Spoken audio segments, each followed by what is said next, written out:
ਜਿਤਾ ਸਮੁੰਦ ਸਾਗਰ ਨੀਰ ਭਰਿਆ, ਤਿਤੇ ਅਗਨ ਹਮਾਰੇ। ਦਇਆ ਕਰਹੁ ਕਿਛ ਮਿਹਰ ਉਪਾਵੋ,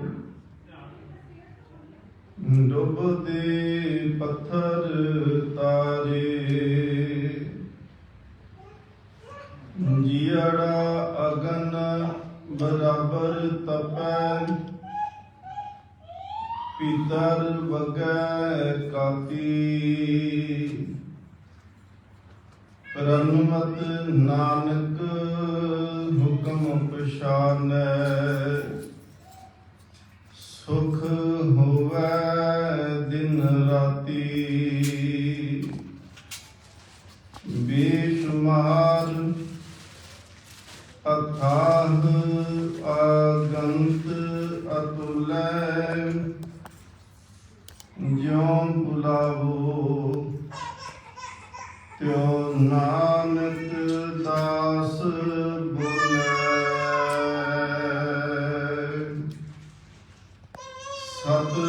ਸਤਿਨਾਮ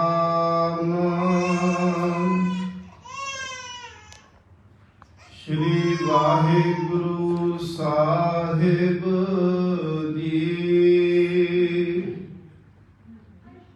ਏਕ ਓੰਕਾਰ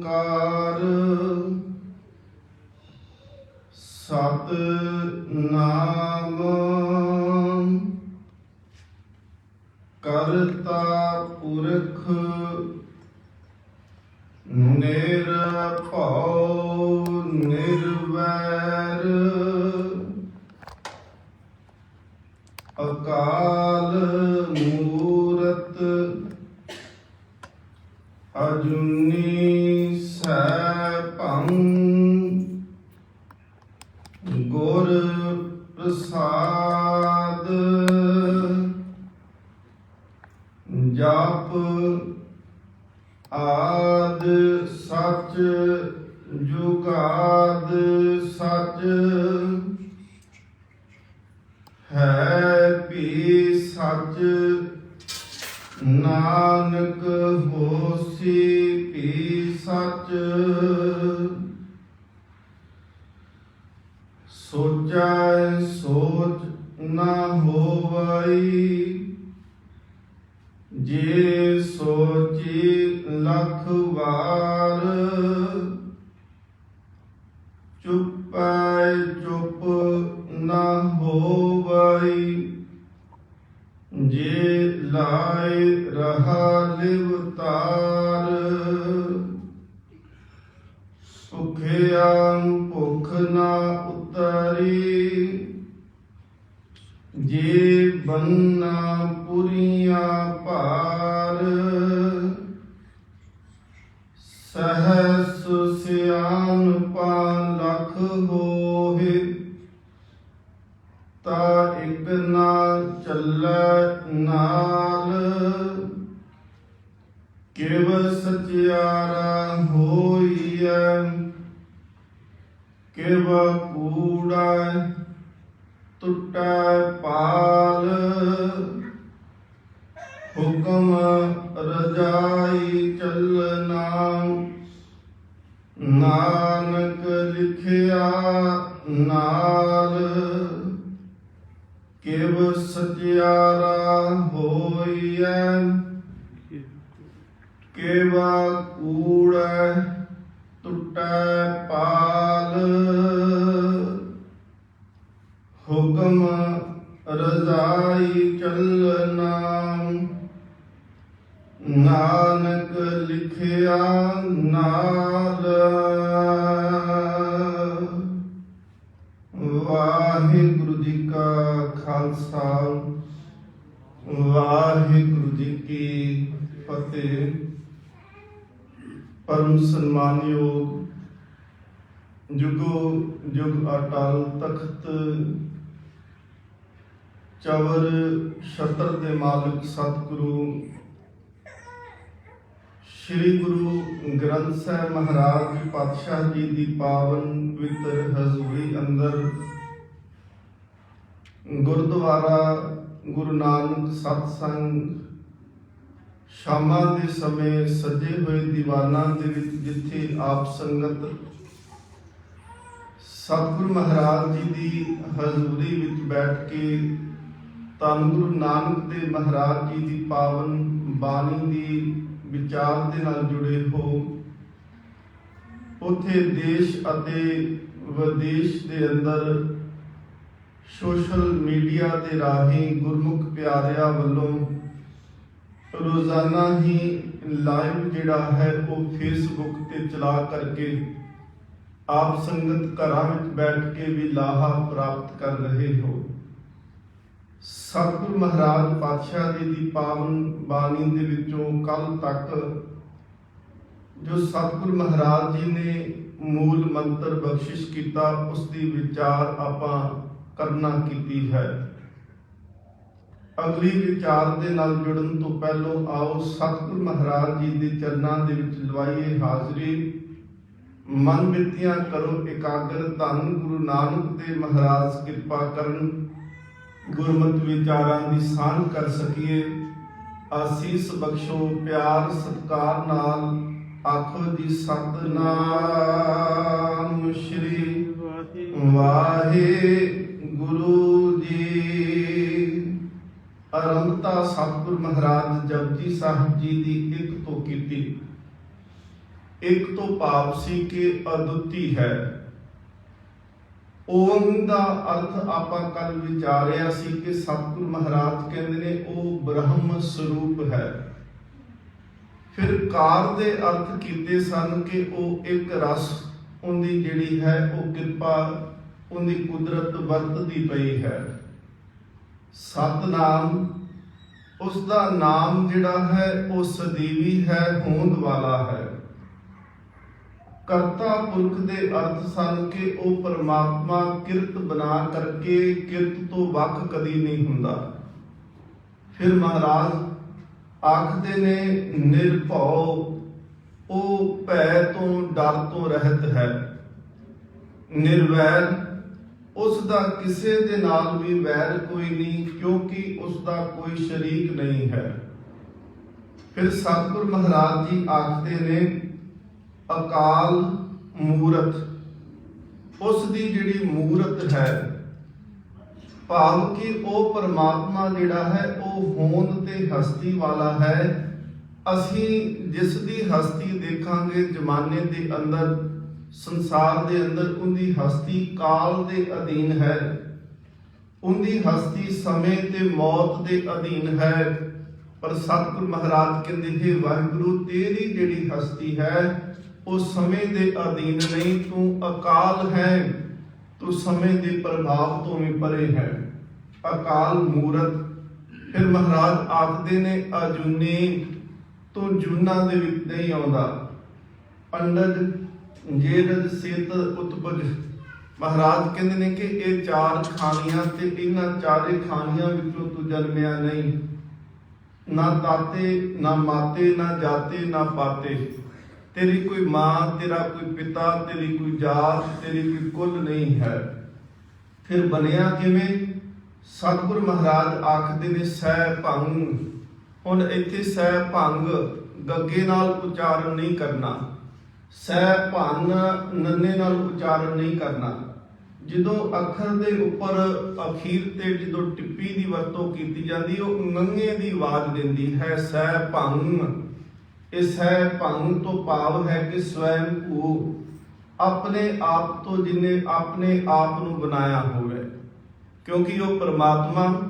ਸਤਿਗੁਰੂ ਮਹਾਰਾਜ ਆਪਾਂ ਕੱਲ ਵੀ ਬੇਨਤੀ ਕੀਤੀ ਸੀ ਕਿ ਪਰਮਾਤਮਾ ਨੂੰ ਕਿਸੇ ਨੇ ਬਣਾਇਆ ਨਹੀਂ, ਉਹਦੀ ਹੋਂਦ ਆਪਣੇ ਆਪ ਤੋਂ ਹੈ। ਥਾਪਿਆ ਨਾ ਜਾਏ, ਕੀਤਾ ਨਾ ਹੋਏ, ਆਪੇ ਆਪ ਨਿਰੰਜਨ ਸੋਏ। ਮੂਲ ਮੰਤਰ ਦੀ ਵਿਆਖਿਆ ਜਪਜੀ ਸਾਹਿਬ ਕਰਦਾ ਹੈ ਤੇ ਜਪਜੀ ਸਾਹਿਬ ਦੀ ਵਿਆਖਿਆ ਗੁਰੂ ਗ੍ਰੰਥ ਸਾਹਿਬ ਦੀ ਬਾਣੀ ਕਰਦੀ ਹੈ। ਮਹਾਰਾਜ ਕਹਿੰਦੇ ਉਹ ਸਹਿ ਭੰਗ ਹੈ। ਫਿਰ ਉਸ ਤੋਂ ਅੱਗੇ ਮਹਾਰਾਜ ਕਹਿੰਦੇ ਨੇ ਇਹ ਪਰਮਾਤਮਾ ਦੇ ਗੁਣ ਨੇ ਤੇ ਇਹਨਾਂ ਗੁਣਾਂ ਦੇ ਵਿੱਚੋਂ ਅਸੀਂ ਪਰਮਾਤਮਾ ਦੇ ਦਰਸ਼ਨ ਕਰਦੇ ਹਾਂ। ਮਹਾਰਾਜ ਮਿਲਦਾ ਕਿਵੇਂ ਹੈ? ਸਤਿਗੁਰੂ ਕਹਿੰਦੇ ਨੇ ਉਹਦੀ ਗੁਰੂ ਦੀ ਕਿਰਪਾ ਦੀ ਰਾਹੀਂ ਉਸ ਪਰਮਾਤਮਾ ਦੀ ਪ੍ਰਾਪਤੀ ਹੁੰਦੀ ਹੈ। ਗੁਰ ਪ੍ਰਸਾਦ। ਜਦੋਂ ਪੱਪੇ ਦੇ ਪੈਰ ਦੇ ਵਿੱਚ ਰਾਰਾ ਆਉਂਦਾ ਹੈ ਤੇ ਫਿਰ ਪ੍ਰਸਾਦ ਕਹਿਣਾ ਹੈ, ਤੇ ਜਦੋਂ ਪੂਰਾ ਰਾਰਾ ਹੋਵੇ ਫਿਰ ਪ੍ਰਸਾਦ ਆਖੀਦਾ ਹੈ। ਦੋਨੋਂ ਹੀ ਲਫ਼ਜ਼ ਜਿਹੜੇ ਨੇ ਸ਼ਬਦ ਸਤਿਗੁਰੂ ਮਹਾਰਾਜ ਜੀ ਨੇ ਪਾਵਨ ਬਾਣੀ ਦੇ ਵਿੱਚ ਵਰਤੇ ਨੇ, ਪ੍ਰਸਾਦ ਤੇ ਪ੍ਰਸਾਦ। ਰਾਰਾ ਪੂਰਾ ਵੀ ਵਰਤਿਆ ਤੇ ਅੱਧਾ ਰਾਰਾ ਜਿਹੜਾ ਹੈ ਉਸ ਦੀ ਵਰਤੋਂ ਵੀ ਹੋਈ। ਇਸ ਤੋਂ ਅੱਗੇ ਜਿਹੜਾ ਹੈ ਗੁਰਪ੍ਰਸਾਦ ਤੋਂ ਅੱਗੇ ਦੋ ਡੰਡੀਆਂ ਲਗਾਈਆਂ ਨੇ। ਜਦੋਂ ਤੁਸੀਂ ਬਾਣੀ ਪੜ੍ਹੋਗੇ ਗੁਰੂ ਗ੍ਰੰਥ ਸਾਹਿਬ ਮਹਾਰਾਜ ਜੀ ਦੇ ਅੰਦਰ ਤਾਂ ਗੁਰਪ੍ਰਸਾਦ ਤੋਂ ਅੱਗੇ ਦੋ ਡੰਡੀਆਂ ਲੱਗੀਆਂ ਨੇ, ਭਾਵ ਕਿ ਇਹ ਜਿਹੜਾ ਪਿਛਲਾ ਮੂਲ ਮੰਤਰ ਜਿਹੜਾ ਅਸੀਂ ਪੜ੍ਹ ਕੇ ਆਏ ਗੁਰਪ੍ਰਸਾਦ ਤੱਕ ਆਉਂਦਿਆਂ ਇਹ ਮੁਕੰਮਲ ਹੈ। ਇਸ ਤੋਂ ਅੱਗੇ ਸ਼ਬਦ ਮਹਾਰਾਜ ਜੀ ਨੇ ਲਿਖਿਆ ਜਪ। ਫਿਰ ਜਪ ਦੇ ਦੋਨੋਂ ਪਾਸੇ ਦੋ ਦੋ ਡੰਡੀਆਂ ਮਿਲਣਗੀਆਂ, ਭਾਵ ਕਿ ਜਪ ਜਿਹੜਾ ਹੈ ਉਹਦਾ ਸੰਬੰਧ ਅਗਲੇ ਜਿਹੜਾ ਸਰਲੇਖ ਕਰਕੇ ਅਗਲੀ ਬਾਣੀ ਦੇ ਨਾਲ ਵੀ ਹੈ, ਤੇ ਜਿਹੜਾ ਪਿੱਛੇ ਅਸੀਂ ਪੜ੍ਹ ਕੇ ਆਏ ਹਾਂ ਉਹਦੇ ਨਾਲ ਵੀ ਵਿਦਵਾਨ ਜੋੜਦੇ ਨੇ। ਪਰ ਜਪ ਜਿਹੜਾ ਹੈ ਉਹਨੂੰ ਸਰਲੇਖ ਰੱਖਣ ਕਰਕੇ ਮਹਾਰਾਜ ਨੇ ਦੋਨੋਂ ਪਾਸੇ ਡੰਡੀਆਂ ਉਚਾਰਨ ਕੀਤੀਆਂ ਨੇ। ਤੁਸੀਂ ਬਾਣੀ ਦੇ ਵਿੱਚ ਪੜ੍ਹੋਗੇ ਸਤਿਗੁਰ ਸੱਚੇ ਪਾਤਸ਼ਾਹ ਮਹਾਰਾਜ ਆਖਦੇ ਨੇ ਜਪ ਤਪ ਕਾ ਬੰਦ ਬੇੜਲਾ ਜਿਤ ਲੰਘੇ ਵਹੇਲਾ।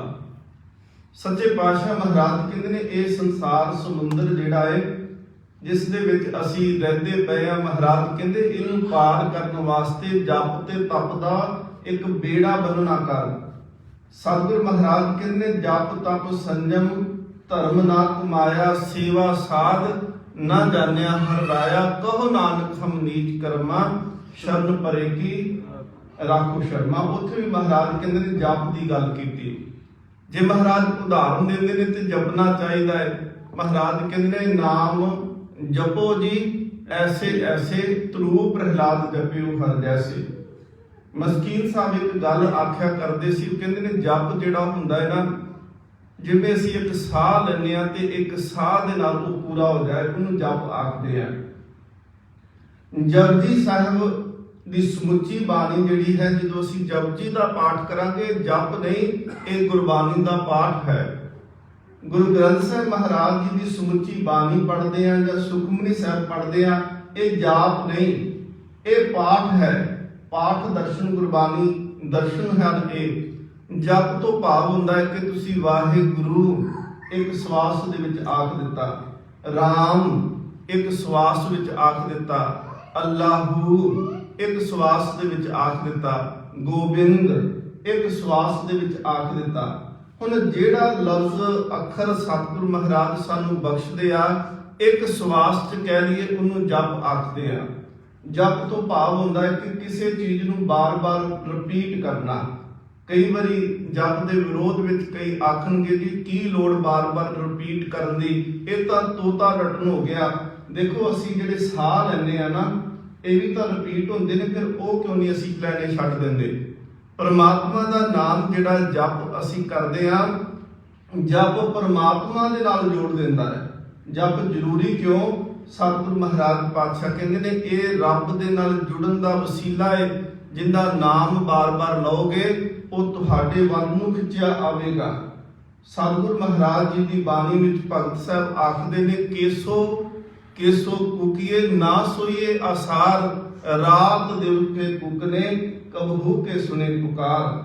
ਸਤਿਗੁਰੂ ਮਹਾਰਾਜ ਇਸ ਕਰਕੇ ਆਖਦੇ ਨੇ ਕਿ ਜਪ ਕਰਨਾ ਜ਼ਰੂਰੀ ਹੈ, ਜਪਣਾ ਜ਼ਰੂਰੀ। ਜਦੋਂ ਤੁਸੀਂ ਖੁਦਾ ਨੂੰ ਯਾਦ ਕਰੋਗੇ, ਇਸਲਾਮ ਧਰਮ ਵਾਲੇ ਆਖਦੇ ਨੇ ਕਿ ਜਦੋਂ ਅਸੀਂ ਤਾਂ ਕਹਿੰਦੇ ਸਤਿਗੁਰੂ ਦੀ ਬਾਣੀ ਪੜ੍ਹਨ ਲੱਗੇ ਆ, ਅਸੀਂ ਗੁਰੂ ਨੂੰ ਚੇਤੇ ਕਰ ਲਗੇ, ਉਹ ਕਹਿੰਦੇ ਨਹੀਂ, ਜਦੋਂ ਅਸੀਂ ਅੱਲਾ ਅੱਲਾ ਜਪਦੇ ਆ ਤੇ ਇਹਦਾ ਭਾਵ ਇਹ ਹੈ ਕਿ ਖੁਦਾ ਸਾਨੂੰ ਯਾਦ ਕਰਦਾ ਹੈ।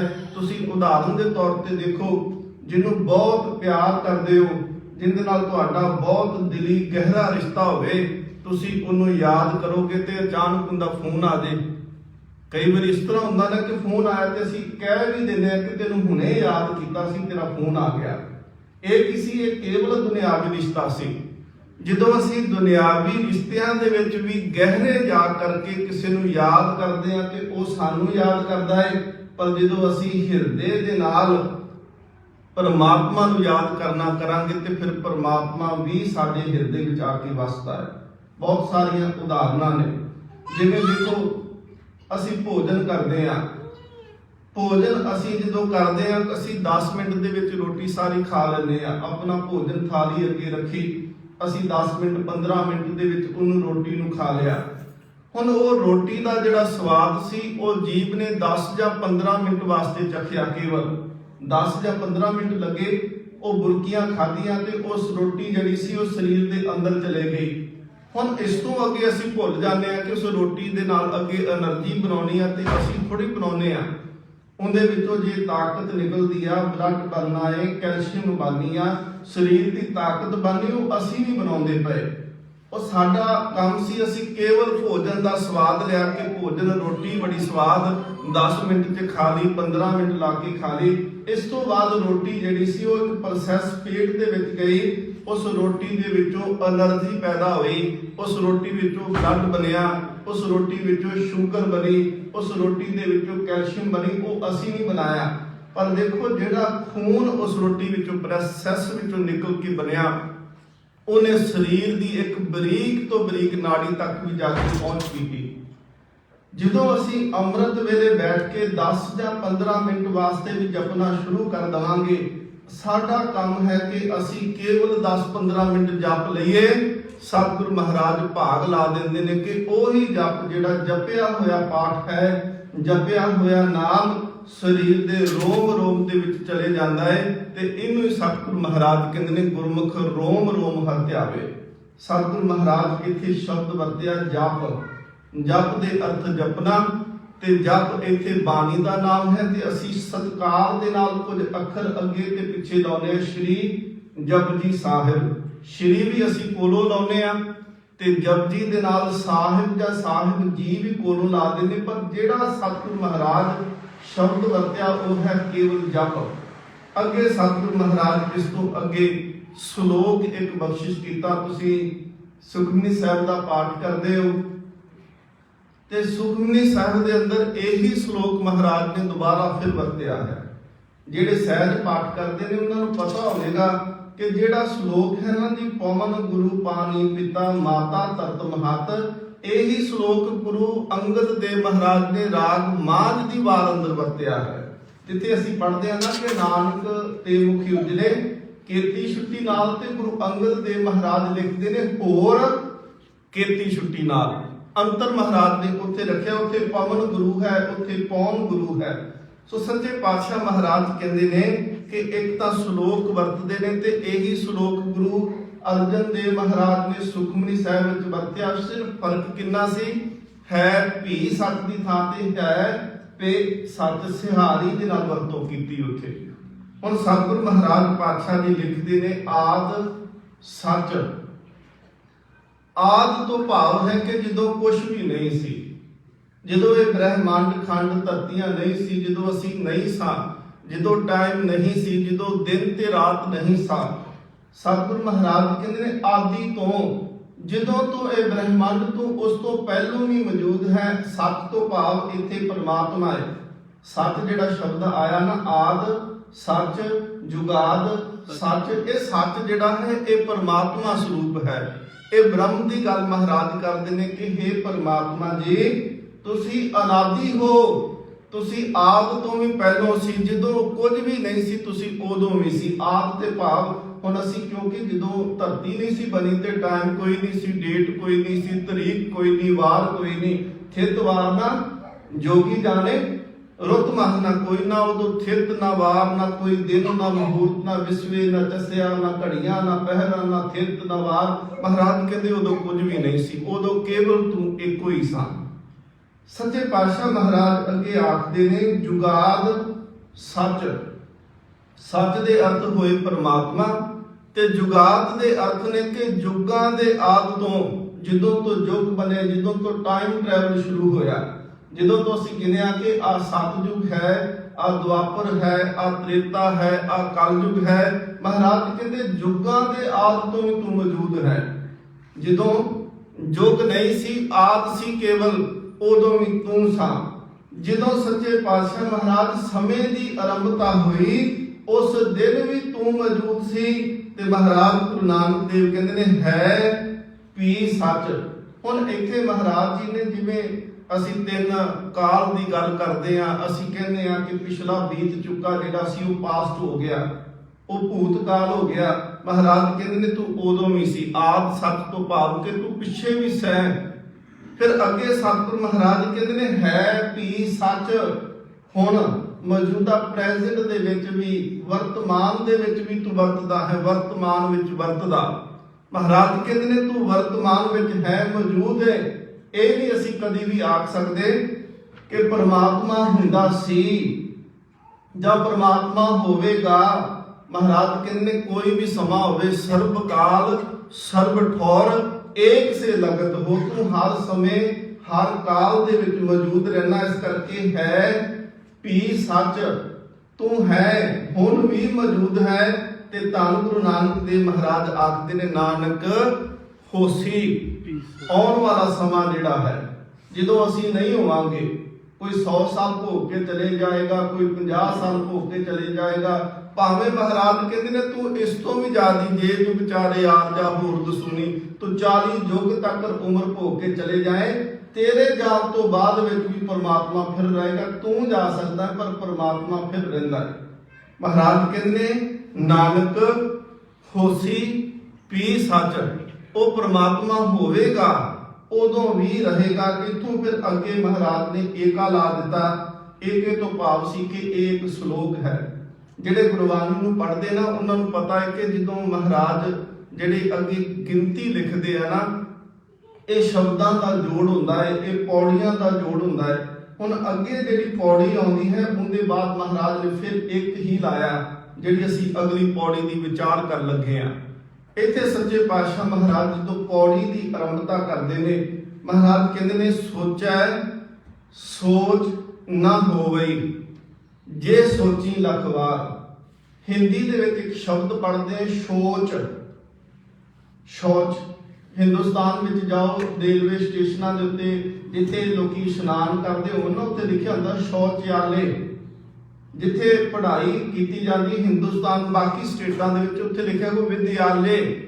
ਇਹ ਜਿਹੜਾ ਸੋਚ ਸ਼ਬਦ ਹੈ, ਇਹਦੇ ਭਾਵ ਹੈ ਕਿ ਸੋਚ ਕਰਨੀ, ਇਸ਼ਨਾਨ ਕਰਨਾ। ਕਈ ਵਾਰੀ ਅਸੀਂ ਆਪਣੀ ਮਰਜ਼ੀ ਦੇ ਨਾਲ ਅਰਥ ਕਰਦੇ ਹਾਂ, ਨਹੀਂ ਸੋਚਣ ਨਾਲ ਕੀ ਹੋਵੇਗਾ, ਸੋਚਣ ਨਾਲ ਕੁਝ ਨਹੀਂ ਹੁੰਦਾ। ਮਹਾਰਾਜ ਕਹਿੰਦੇ ਸੋਚੇ ਸੋਚਣਾ ਹੋਵੇ। ਨਹੀਂ, ਇਹਦੇ ਅਰਥ ਗਲਤ ਨਹੀਂ ਕਰਨੇ ਅਸੀਂ। ਗੁਰੂ ਅਰਜਨ ਦੇਵ ਮਹਾਰਾਜ ਜੀ ਇਹਦੇ ਅਰਥ ਕਰਦੇ ਨੇ। ਮਹਾਰਾਜ ਕਹਿੰਦੇ ਨੇ ਸੋਚ ਕਰੇ ਦਿਵਸ ਔਰ ਰਾਤ। ਹਿੰਦੂ ਧਰਮ ਦੇ ਵਿੱਚ ਜਿਹੜੇ ਬ੍ਰਾਹਮਣ ਨੇ ਨਾ, ਉਹ ਸਵੇਰੇ ਵੀ ਇਸ਼ਨਾਨ ਕਰਦੇ ਆ ਤੇ ਸ਼ਾਮ ਨੂੰ ਇਸ਼ਨਾਨ ਕਰਦੇ ਆ। ਤੇ ਨਾਲੇ ਸਤਿਗੁਰੂ ਮਹਾਰਾਜ ਕਹਿੰਦੇ ਨੇ ਦੋਏ ਧੋਤੀ ਵਸਤਰ ਕਪਾਟਨ। ਉਹ ਉਹਨਾਂ ਦੀ ਮਰਿਆਦਾ, ਉਹ 2 ਧੋਤੀਆਂ ਰੱਖਦੇ ਨੇ। ਇੱਕ ਧੋਤੀ ਨੂੰ ਤੇੜ ਬੰਨਣਾ, ਇੱਕ ਨੂੰ ਮੋਢੇ ਤੇ ਰੱਖਣਾ। ਸਿਰ ਦੇ ਉੱਤੇ ਫਿਰ ਜਦੋਂ ਗਾਇਤਰੀ ਦੇ ਮੰਤਰ ਪੜ੍ਹਨੇ ਤੇ ਕੱਪੜਾ ਰੱਖ ਲੈਣਾ। ਦੋਏ ਧੋਤੀ ਵਸਤਰ ਕਪਾਟਨ। ਹੁਣ ਮਹਾਰਾਜ ਕਹਿੰਦੇ ਨੇ ਸੋਚ ਕਰੇ ਦਿਨਸ ਅਰ ਰਾਤ ਮਨ ਕੀ ਮੈਲ ਨਾ ਤਨ ਤੇ ਜਾਤ। ਮਹਾਰਾਜ ਕਹਿੰਦੇ ਨੇ ਇਨਸਾਨ ਕਈ ਵਾਰੀ ਕੀ ਕਰਦਾ ਹੈ, ਉਹ ਸੋਚਦਾ ਹੈ ਕਿ ਮੈਂ ਸਰੀਰ ਨੂੰ ਧੋ ਲਿਆ, ਸਰੀਰ ਨੂੰ ਧੋਣ ਤੋਂ ਬਾਅਦ ਵਿੱਚ ਮੈਂ ਸੁੱਚਾ ਹੋ ਗਿਆ। ਮਹਾਰਾਜ ਸੱਚੇ ਪਾਤਸ਼ਾਹ ਕਹਿੰਦੇ ਨੇ ਕੇਵਲ ਤਨ ਧੋਤਾ ਹੈ, ਮਨ ਨੂੰ ਨਹੀਂ ਧੋਤਾ ਤੂੰ। ਅੱਗੇ ਮਹਾਰਾਜ ਆਖਣਗੇ ਕਿ ਮੂਰਤ ਪਲੀਤੀ ਕੱਪੜ ਹੋਏ ਦੇ ਸਾਬੂਨ ਲਈਏ ਉਹ ਧੋਏ ਭਰੀਏ ਮਤ। ਪਾਪਾਂ ਕੇ ਸੰਗ ਉਹ ਧੋਪੇ ਪਾਣੀ ਨਾਲ ਨਹੀਂ, ਸਾਬਣ ਨਾਲ ਨਹੀਂ, ਨਾਵੇਂ ਕੇ ਰੰਗ। ਹੁਣ ਪਾਣੀ ਨਾਲ ਸਰੀਰ ਧੋਤਾ ਜਾ ਸਕਦਾ ਹੈ, ਸਾਬਣ ਦੇ ਨਾਲ ਸਰੀਰ ਦੀ ਮੈਲ ਲੱਥ ਸਕਦੀ ਹੈ। ਸੱਚੇ ਪਾਤਸ਼ਾਹ ਮਹਾਰਾਜ ਕਹਿੰਦੇ ਨੇ ਕੇਵਲ ਇਹ ਜਿਹੜੀ ਪੌੜੀ ਹੈ, ਇਸ ਵਿੱਚ ਗੁਰੂ ਨਾਨਕ ਦੇਵ ਮਹਾਰਾਜ ਜੀ ਨੇ ਕੁਝ ਅਨ ਧਰਮਾਂ ਦੇ ਲੋਕ ਜਿਹੜੇ ਕਈ ਬਾਹਰੀ ਸਰੀਰਕ ਕਰਮ ਸਨ, ਉਹਨਾਂ ਨੂੰ ਧਰਮ ਸਮਝ ਕੇ ਬੈਠੇ। ਤੇ ਮਹਾਰਾਜ ਨੇ ਆਖਿਆ, ਕਹਿ ਲੱਗੇ ਨਹੀਂ ਧਰਮ ਕੱਲਾ ਨਹਾਉਣਾ ਹੀ ਨਹੀਂ ਹੋ ਸਕਦਾ। ਕੱਲਾ ਤੁਸੀਂ ਕਹੋ ਕਿ ਅਸੀਂ ਇਸ਼ਨਾਨ ਕੀਤਾ, ਅਸੀਂ ਤੀਰਥਾਂ ਤੇ ਚਲੇ ਗਏ। ਗੁਰੂ ਨਾਨਕ ਦੇਵ ਮਹਾਰਾਜ ਸ੍ਰੀ ਰਾਗ ਦੇ ਅੰਦਰ ਆਖਦੇ ਨੇ 68 ਤੀਰਥ ਕਾ ਮੁਖ ਟਿਕਾ ਤਿਤ ਘਟ ਮਤ ਵਿਗਾਸ। ਜੋ ਤੁਸੀਂ ਨਾਮ ਜਪੋਗੇ ਤੁਹਾਡਾ ਦਰਸ਼ਨ ਕਰ ਲੈਣਾ ਹੀ ਕਿਸੇ ਵਾਸਤੇ 68 ਤੀਰਥ ਹੈ। ਸਤਿਗੁਰੂ ਮਹਾਰਾਜ ਕਹਿੰਦੇ ਨੇ ਇਸ ਕਰਕੇ ਕਿ ਜਲ ਕੇ ਮੱਜਨ ਜੇ ਤਤ ਹੋਵੇ ਨਿਤ ਨਿਤ ਮੇਂਢਕ ਨਾਵੇ। ਜੈਸੇ ਮੇਂਢਕ ਤੈਸੇ ਓਏ ਨਰ ਫਿਰ ਚੋਟਾ ਖਾਵੇ। ਭਗਤ ਕਬੀਰ ਸਾਹਿਬ ਜੀ ਕਹਿੰਦੇ ਨੇ ਕੁਝ ਪੰਡਤ ਚੱਲੇ ਸੀ ਗੰਗਾ ਦੇ ਇਸ਼ਨਾਨ ਵਾਸਤੇ। ਉਹਨਾਂ ਨੇ ਆਪਣੀ ਲੌਕੀ, ਉਹ ਕਰਮੰਡਲ ਜਿਹੜਾ ਸੀ ਜਿਹਦੇ ਵਿੱਚ ਪਾਣੀ ਭਰ ਕੇ ਰੱਖਣਾ, ਉਹ ਲੌਕੀ ਜਿਹੜੀ ਸੀ ਲੌਕੀ ਦਾ ਬਣਾਇਆ ਤੇ ਉਹਨਾਂ ਨੂੰ ਪੁੱਛਿਆ, ਕਹਿਣ ਲੱਗੇ ਕਿੱਥੇ ਚੱਲੇ? ਪੰਡਤ ਜੀ ਕਹਿੰਦੇ ਨੇ ਕਿ ਅਸੀਂ ਨਾ ਜੀ ਤੀਰਥ ਤੇ ਇਸ਼ਨਾਨ ਕਰਨ ਵਾਸਤੇ ਚੱਲੇ ਆ, ਗੰਗਾ ਇਸ਼ਨਾਨ ਕਰਨਾ ਹੈ। ਹੁਣ ਦੇਖੋ ਭਗਤ ਸਮਝਾਉਣ ਦਾ ਢੰਗ ਕੈਸਾ। ਉਹਨਾਂ ਨੇ ਆਪਣੀ ਲੌਕੀ ਜਿਹੜੀ ਸੀ ਉਹ ਦੇ ਦਿੱਤੀ, ਕਹਿਣ ਲੱਗੇ ਇਹਦਾ ਵੀ ਇਸ਼ਨਾਨ ਕਰਾ ਲਿਆਇਓ, ਇਹਦੇ ਚ ਜਲ ਭਰ ਕੇ ਲੈ ਆਇਓ। ਪੰਡਤਾਂ ਨੇ ਉਹ ਗਏ, ਲੈ ਕਰਕੇ ਉਹਨਾਂ ਨੇ ਪਹਿਲਾਂ ਤੇ ਆਪਣਾ ਇਸ਼ਨਾਨ ਕੀਤਾ। ਰੀਝ ਦੇ ਨਾਲ ਇਸ਼ਨਾਨ ਪਾਨ ਕਰਨ ਤੋਂ ਬਾਅਦ ਜਦੋਂ ਚੱਲੇ ਨੇ ਵਾਪਸ ਆਉਣ ਲੱਗੇ ਤੇ ਉਹਨਾਂ ਦੇ ਮਨ ਚ ਚੇਤਾ ਆਇਆ ਕਿ ਕਬੀਰ ਨੇ ਵੀ ਸਾਨੂੰ ਕੁਝ ਆਖਿਆ ਸੀ। ਭਗਤ ਕਬੀਰ ਸਾਹਿਬ ਦੀ ਲੌਕੀ ਦਾ ਉਹਨਾਂ ਨੇ ਇਸ਼ਨਾਨ ਕਰਾਇਆ ਗੰਗਾ ਦੇ ਅੰਦਰ। ਗੰਗਾ 'ਚ ਇਸ਼ਨਾਨ ਕਰਾਉਣ ਤੋਂ ਬਾਅਦ ਉਹਦੇ ਵਿੱਚ ਕੁਝ ਜਲ ਜਿਹੜਾ ਸੀ ਉਹ ਭਰ ਕੇ ਲੈ ਆਂਦਾ, ਵਾਪਸ ਲੈ ਕੇ ਆਏ ਤੇ ਕਬੀਰ ਸਾਹਿਬ ਨੂੰ ਲਿਆ ਕੇ ਕਹਿੰਦੇ ਨੇ ਆਹ ਲਓ ਤੁਹਾਡੀ ਲੌਕੀ। ਕਬੀਰ ਸਾਹਿਬ ਕਹਿੰਦੇ ਇੱਕ ਮਿੰਟ ਰੁਕ ਕੇ ਜਾਇਓ। ਉਹਨਾਂ ਨੇ ਲੌਕੀ ਦਾ ਥੋੜਾ ਜਿਹਾ ਹਿੱਸਾ ਤੋੜਿਆ ਤੇ ਉਹਨੂੰ ਮੂੰਹ ਦੇ ਵਿੱਚ ਪਾ ਕੇ ਆਖਦੇ ਨੇ ਇਹ ਤੇ ਅਜੇ ਕੌੜੀ ਏ। ਕਹਿੰਦੇ ਕੀ ਭਾਵ? ਪੁੱਛਣ ਤੋਂ ਕੀ ਭਾਵ? ਕਹਿੰਦੇ ਨੇ ਤੁਸੀਂ ਇਹਨੂੰ ਗੰਗਾ ਦੇ ਵਿੱਚ ਇਸ਼ਨਾਨ ਕਰਾ ਕੇ ਲੈ ਕੇ ਆਏ ਤੇ ਇਹਦੇ ਵਿੱਚੋਂ ਕੁੜੱਤਣ ਅਜੇ ਨਹੀਂ ਗਈ, ਇਹ ਅਜੇ ਕੌੜੀ ਕਿਉਂ? ਕਹਿੰਦੇ ਅਸੀਂ ਤਾਂ ਕੇਵਲ ਇਹਨੂੰ ਬਾਹਰੋਂ ਅੰਦਰੋਂ ਧੋ ਕੇ ਲਿਆਂਦਾ, ਇਹਦੀ ਕੁੜੱਤਣ ਕਿਵੇਂ ਜਾ ਸਕਦੀ? ਭਗਤ ਕਬੀਰ ਸਾਹਿਬ ਕਹਿੰਦੇ ਨੇ ਬਸ ਇਸੇ ਤਰ੍ਹਾਂ ਤੁਸੀਂ ਗੰਗਾ ਵਿੱਚ ਗਏ, ਇਸ਼ਨਾਨ ਵੀ ਕੀਤਾ, ਪਰ ਮਨ ਨੂੰ ਧੋ ਕੇ ਨਹੀਂ ਆਏ। ਮਨ ਧੋਣਾ ਸੀ ਤੁਸੀਂ, ਕੇਵਲ ਸਰੀਰ ਧੋ ਕੇ ਵਾਪਸ ਆ ਗਏ। ਇਸ ਕਰਕੇ ਤੁਹਾਡੇ ਅੰਦਰੋਂ ਜਾਤ ਦੀ ਮੈਲ ਜਿਹੜੀ ਹੈ, ਹੰਕਾਰ ਦੀ ਕੁੜੱਤਣ ਹੈ, ਉਹ ਜਾਂਦੀ ਕਦੀ ਨਹੀਂ, ਉਹ ਉਵੇਂ ਹੀ ਤਰ੍ਹਾਂ ਹੈ। ਲੋਕੀ 68 ਤੀਰਥ ਨਹਾਈ ਕੌੜਾ ਪਨ ਤਉ ਨਾ ਜਾਈ। ਭਗਤ ਕਬੀਰ ਸਾਹਿਬ ਕਹਿੰਦੇ ਨੇ ਲੌਕੀ ਦਾ ਕੌੜਾ ਪਨ ਨਹੀਂ ਜਾਂਦਾ। ਇੱਥੇ ਮਹਾਰਾਜ ਆਖਦੇ ਨੇ ਕਿ ਜੇਕਰ ਕੋਈ ਇਨਸਾਨ ਜਿਹੜਾ ਹੈ ਉਹ ਬਾਰ-ਬਾਰ ਜਾਏ ਤੇ ਤੀਰਥਾਂ ਤੇ ਜਾ ਕਰਕੇ ਵੀ ਤੀਰਥ ਨਾਮਨ ਜਾਓ, ਤੀਰਥ ਨਾਮ ਹੈ, ਤੀਰਥ ਸ਼ਬਦ ਵਿਚਾਰ ਅੰਤਰ ਗਿਆਨ ਹੈ। ਸਤਿਗੁਰ ਮਹਾਰਾਜ ਕਹਿੰਦੇ ਨੇ ਤੀਰਥ ਨਾਵਾ ਜੇ ਤਿਸ ਭਾਵਾ ਵਿਨ ਭਾਣੇ ਕੇ ਨਾਏ ਕਰੀ। ਮਹਾਰਾਜ ਆਪਣੇ ਆਪ ਬਾਣੀ ਅਰਥ ਕਰੇਗੀ। ਸਤਿਗੁਰ ਮਹਾਰਾਜ ਕਹਿੰਦੇ ਨੇ ਦੇਖੋ ਤੀਰਥਾਂ ਤੇ ਗਏ ਤੇ ਇਸ਼ਨਾਨ ਵੀ ਕੀਤੇ, ਪਰ ਮਨ ਨੂੰ ਬਦਲਣ ਦੀ ਕਦੀ ਕੋਸ਼ਿਸ਼ ਨਹੀਂ ਕੀਤੀ। ਮਨ ਨੇ ਹਮੇਸ਼ਾ ਹੀ ਇਹ ਕੀਤਾ ਕਿ ਅੱਜ ਤੀਰਥਾਂ ਤੇ ਗਏ, ਜਾ ਕੇ ਕਿਹਾ ਮੈਂ ਬੜਾ ਪਾਪੀ ਸੀ, ਮੈਂ ਬਹੁਤ ਪਾਪ ਕੀਤੇ। ਤੀਰਥਾਂ ਤੇ ਇਸ਼ਨਾਨ ਕਰਕੇ ਫਿਰ ਤਸੱਲੀ ਹੋ ਗਈ, ਕਹਿਣ ਲੱਗਾ ਮੈਂ ਹੁਣ ਸਾਰੇ ਲਾ ਆਇਆ, ਹੁਣ ਦੁਬਾਰਾ ਹੋਰ ਕਰ ਸਕਦਾ। ਇੱਕੋ ਲਾਥੀ ਨਾਤੀ ਲੱਥਿਆ ਦੋਏ ਪਾ ਚੜੀਏ ਸਹੋਰ। ਕਹਿੰਦੇ ਨੇ ਇੱਕ ਬੰਦਾ ਲਾ ਕੇ ਆਉਂਦਾ ਪਿਆ ਹੈ, ਫਿਰ ਦੁਬਾਰਾ ਕਹਿੰਦਾ ਮੈਂ ਫਿਰ ਕਰਨ ਜੋਗਾ ਹੋ ਗਿਆ। ਮਹਾਰਾਜ ਕਹਿੰਦੇ ਨੇ ਸੋਚੈ ਸੋਚ ਨਾ ਹੋਵਈ ਜੇ ਸੋਚੀ ਲੱਖ ਵਾਰ। ਇੱਕ ਵਾਰ ਨਹੀਂ, ਜੇ ਤੂੰ ਲੱਖਾਂ ਵਾਰ ਵੀ ਇਸ਼ਨਾਨ ਕਰਕੇ ਕਵੇਂ ਕਿ ਮੈਂ ਅੰਦਰੋਂ ਸੁੱਚਾ ਹੋ ਗਿਆ, ਸਤਿਗੁਰ ਮਹਾਰਾਜ ਕਹਿੰਦੇ ਨੇ ਬਿਲਕੁਲ ਨਹੀਂ ਸੁੱਚਾ ਹੋ ਸਕਦਾ। ਅੱਗੇ ਸਤਿਗੁਰ ਮਹਾਰਾਜ ਕਹਿੰਦੇ ਨੇ ਚੁੱਪ ਨਾ ਹੋਵਈ। ਇੱਕ ਉਚਾਰਨ ਕਰਨ ਲੱਗਿਆਂ ਇਹ ਧਿਆਨ ਰੱਖੋ ਕਿ ਜਦੋਂ ਤੁਸੀਂ ਬਾਣੀ ਪੜ੍ਹਦੇ ਹੋ ਨਾ, ਬਾਣੀ ਦੇ ਵਿੱਚ ਜੇ ਨੰਨੇ ਨੂੰ ਕੰਨਾ ਲੱਗਾ ਨਾ ਫਿਰ ਪੜ੍ਹਨਾ ਨਾ, ਪਰ ਜੇਕਰ ਕੰਨਾ ਨਹੀਂ ਲੱਗਾ ਫਿਰ ਕੱਲਾ ਨੰਨਾ ਫਿਰ ਕੰਨਾ ਨਾ, ਇੰਨਾ ਹੀ ਉਚਾਰਨ ਕਰਨਾ ਹੈ। ਕੁਝ ਮਾਤਰਾ ਜਿੱਦਾਂ ਨੂੰ ਅਸੀਂ ਕਹਿੰਦੇ ਲਘੂ ਮਾਤਰਾ, ਕਿਉਂਕਿ ਅੱਗੇ ਜਾ ਕੇ ਉਹ ਹਾਹੇ ਨੂੰ ਔਂਕੜ ਵੀ ਆਏਗਾ, ਅਸੀਂ ਉਹਦਾ ਉਚਾਰਨ ਰਾਹੋ ਸਾਹੋ ਕਰ ਦਿੰਦੇ ਆ। ਹਾਲਾਂਕਿ ਲਘੂ ਮਾਤਰਾ ਹੈ ਔਂਕੜ, ਸਿਹਾਰੀ ਵੀ ਲਘੂ ਮਾਤਰਾ ਹੈ, ਇਹਦਾ ਉਚਾਰਨ ਬਿਲਕੁਲ ਅੱਧਾ ਹੁੰਦਾ ਹੈ। ਪੂਰੀ ਮਾਤਰਾ ਦਾ ਉਚਾਰਨ ਪੂਰਾ ਕੀਤਾ ਜਾਂਦਾ ਹੈ। ਇੱਥੇ ਮਹਾਰਾਜ ਆਖਦੇ ਨੇ ਸੋਚੈ ਸੋਚ ਨਾ ਹੋਵਈ। ਜੇ ਤੂੰ ਕਵੇਂ ਕਿ ਮੇਰੇ ਸੋਚਣ ਦੇ ਨਾਲ, ਸੱਚੇ ਪਾਤਸ਼ਾਹ ਮਹਾਰਾਜ ਕਹਿੰਦੇ ਨੇ ਚੁੱਪ ਨਾ ਹੋਵਈ ਜੇ ਲਾਏ ਰਹਾ ਲਿਵਤਾਰ। ਮਹਾਰਾਜ ਦੂਸਰੀ ਪੰਕਤੀ ਵਿੱਚ ਆਖਦੇ ਨੇ ਕਿ ਕੁਝ ਇਨਸਾਨ ਕੀ ਕਰਦੇ ਨੇ, ਉਹ ਕਹਿੰਦੇ ਨੇ ਜੀ ਅਸੀਂ ਮੌਨ ਰੱਖ ਲਿਆ, ਉਹ ਕਹਿੰਦੇ ਨੇ ਅਸੀਂ ਬੋਲਣਾ ਨਹੀਂ। ਉਹ ਸੋਚਦੇ ਨੇ ਸ਼ਾਇਦ ਇਸ ਤਰ੍ਹਾਂ ਕਰਨ ਦੇ ਨਾਲ ਮਨ ਚੁੱਪ ਹੋ ਜਾਂਦਾ ਹੈ। ਇੱਕ ਬਹੁਤ ਵੱਡੇ ਵਿਦਵਾਨ ਹੋਏ ਨੇ ਰਜਨੀਸ਼ ਓਸ਼ੋ। ਉਹ ਫਿਲਾਸਫਰ ਤੇ ਬਹੁਤ ਵਧੀਆ ਸੀ, ਪਰ ਆਪਣੇ ਆਪ ਨੂੰ ਉਹਨਾਂ ਨੇ ਕਹਿਣਾ ਸ਼ੁਰੂ ਕਰ ਦਿੱਤਾ ਕਿ ਮੈਂ ਪਰਮਾਤਮਾ ਹਾਂ, ਮੈਂ ਰੱਬ ਹਾਂ।